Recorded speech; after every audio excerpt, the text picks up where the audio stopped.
for you to actually choose into that, there has to come a point where you are less afraid of the change than you are staying where you've been.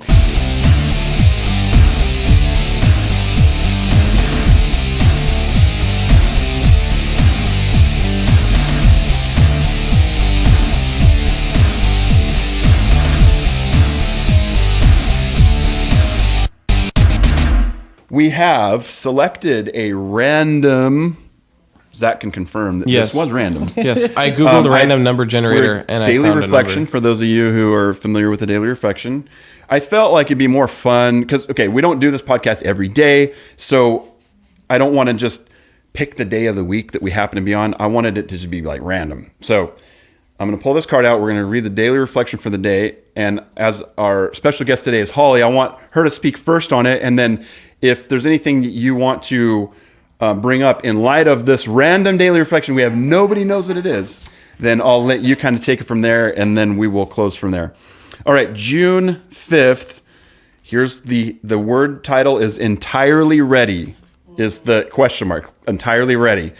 I'm going to read the lower portion. It says, am I entirely ready to have God remove these defects of character?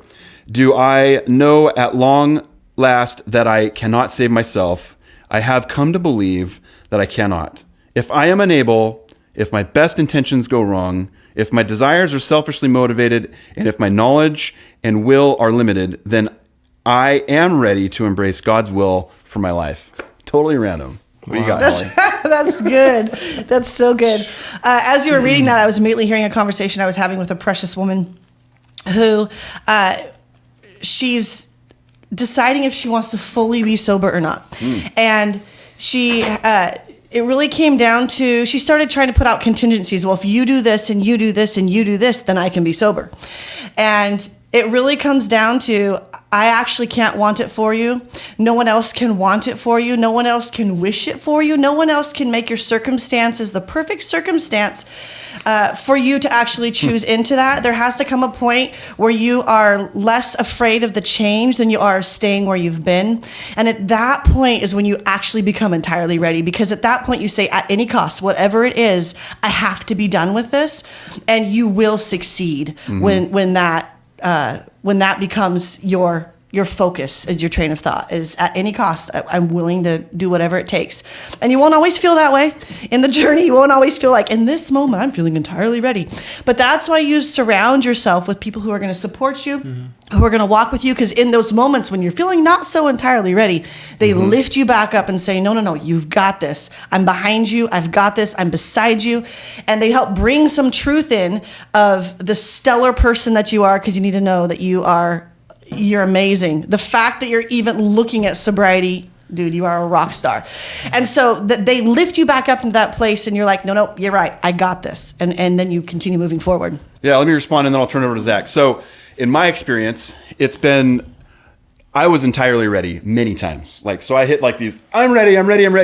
But then in a sense, my mind was ready, but my body wasn't ready. True. What I mean by that is, I would go sober for so long until some situation or circumstance then kind of retested. So deep down in my heart, I was ready. I wanted to give it over. And then it was a matter of that I really didn't know what that looked like, but I would relapse. And now here's why I want to draw this, because your husband, my pastor, has actually, and this is for the audience, her husband's picked me up from one of the local bars. This is not anytime recently, but it was a while ago. At 2 a.m, I'm able to call my pastor, and he picks me up. I mean, whose pastor does that?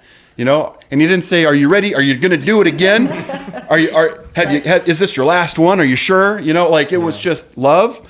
They literally put me in the motorhome and gave me breakfast in the morning, and then Jeremy just ministered to my heart, and took me home. And so for me, my recovery and the 2 years that I have of sobriety now that I'm walking in comes from this place of I kind of had to fall in the lap of a human person, not just so God obviously, but I needed to see God in a tangible way.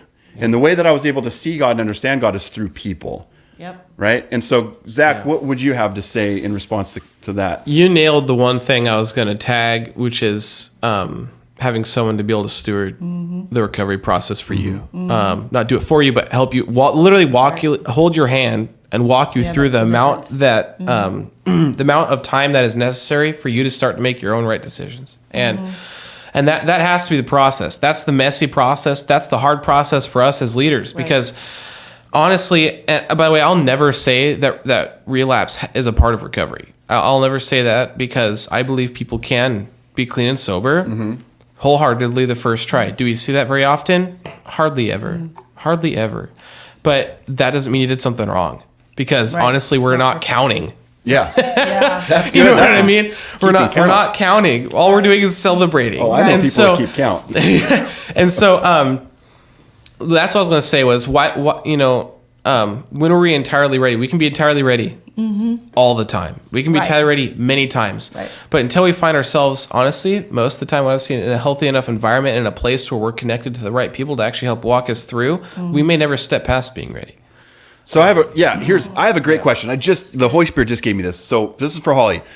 In your experience, in your being a recovery coach and being a pastor and a mentor to so many people, is there something that, because we have people that are watching this or they're listening to this, and they're going to fall on one of the two sides. They're either going to be somebody who is currently struggling, or they're going to be somebody who maybe has a lot of sobriety, but they feel like there's still something there and they're kind of clinching. What are there any? What's the words I'm trying to use? Are there any? Are there things that you have recognized that are in people that have maybe not had a repetitive relapse? So I'm like a repetitive relapser, but I finally got it, right? Is there something that is it almost predictable when you receive somebody based on kind of the way they speak, that you can almost tell this person's going to fall into like a repetitive relapse mode versus somebody who maybe is going to get this the first time? Are you able to see signs of that before you even really get to know them? Yes. And the first thing is the mindset. How they speak, you'll tell their mindset immediately where they're at. Whether they're setting themselves up to continue the cycle, which again, by the way, if you continue the cycle, that's okay. You're still trying every time. And so whether they're going to continue the cycle or if they're just like, dude, I am like so done. And it really stems from the mindset, and you can tell by how they speak. So if they're setting themselves back up, it will be I can try, I don't know, maybe might work. We'll see. It's that kind of iffy, wishy-washy. And then when those that have been like, they've made up their mind, and I'll say one of them has actually been Zach's wife. Yeah. There was a point where absolutely. I got to meet her I think she was barely 24 hours She did clean. relapse once though, but not that we're counting, but still. There was a point. Okay, so I've got to walk with some that we're now on the 26th relapse. That's true. And so someone that relapses once, that's pretty much like a once. I'm done with this. I was the 26th guy. So one of the things that and I met Haley when she was almost about 24 hours clean. And there was this point where she just came up to me and she said, whatever it is, I don't care what it is, I'm going to do this. And she was so willing to do whatever it took. And it's not that those who are maybe relapse are not willing, but here's a defining thing, is that fear becomes greater than the will and the desire. And so when fear becomes greater and we're all of a sudden in our head and everything is so overwhelming, the fear sets us up for a relapse. Yes. And so it's when we are staying connected and plugged into our source of people around us. And what you said, Jeremy, was so right on, that we will encounter God through the people around us. We want to encounter God. Go look at who he's surrounding us with that are pulling us up and cheering us on. So we're surrounding ourselves with these people. If we're answering the door to fear more than we are to our connection, then what I've seen is that you just set yourself up for a relapse. Totally. And so if you can let yourself be in the connection, which can be greater than the fear, then you'll have victory.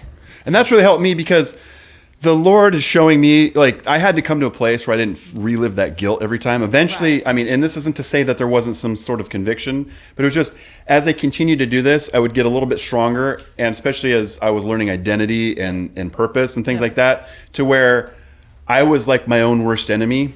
And a lot of my relapses were not really even, it was literally the way I viewed myself. And so I was like, well, I messed up here in this other place, completely unrelated, right, to alcohol recovery. And I'd go, well, I already screwed up there. And so I'm a total failure. And so I'm just going to go drink because at least I'm not going to have to deal with this right now. And I wasn't even thinking about tomorrow. I was thinking about right now. And then now tomorrow comes and I'm hungover, right? And now as a born again child of God, I'm like, my heart hurts and aches for God. And so I call out to somebody. And so I just wanted to bring that up for listeners because I absolutely love the fact that with being able to come out with a podcast and bring recovery, into more of a mainstream element, that there's so many people out there that are gonna get this. They're gonna hear that, oh, I thought I was the only one. I didn't feel like I could talk to my sponsor even about this, or I didn't think I could talk to my pastor about this. And you know what? Honestly, some of you guys can't talk about that. But what you can do is you can connect with Position Recovery Podcast, and our goal is really to bring the larger sense of recovery into a larger sphere. Wow. So without really anything else to say, guys, I really want to thank our guests for coming on, Holly and Zach from last week. Zach's actually going to be on the show pretty much every time. But we're going to wrap it up here. So just wanted to tell you guys, if you want to support us in a meaningful way, get connected, go to patreon.com/positioned. We're on all of the major podcast stuff. I know I just got us on Spotify. Zach checked it out. We're on Spotify for sure. We're waiting for Pandora. I think we're on Amazon. Amazon Music. So that's, just go to those ones. A lot of you guys are already paying for those services. But, okay, so this is the end right now, right, guys? Yeah. This is where we say, many are called, but you are positioned. Thank you for checking out this clip from the Position Recovery Podcast. The entire podcast is available on our other channel. There's a link in the description box below, so you can go check it out. The full audio program is available on your favorite podcast platforms like Spotify, Pandora, and Google Podcasts. Don't forget to like, share, and subscribe. Finally, if you'd like access to exclusive members-only content, or maybe you just want to support us in what we're doing financially, head on over to patreon.com/position, where there are a variety of giving levels and one that is perfect for your budget. It's always awesome hanging out with you guys. And remember, many are called, but you are positioned.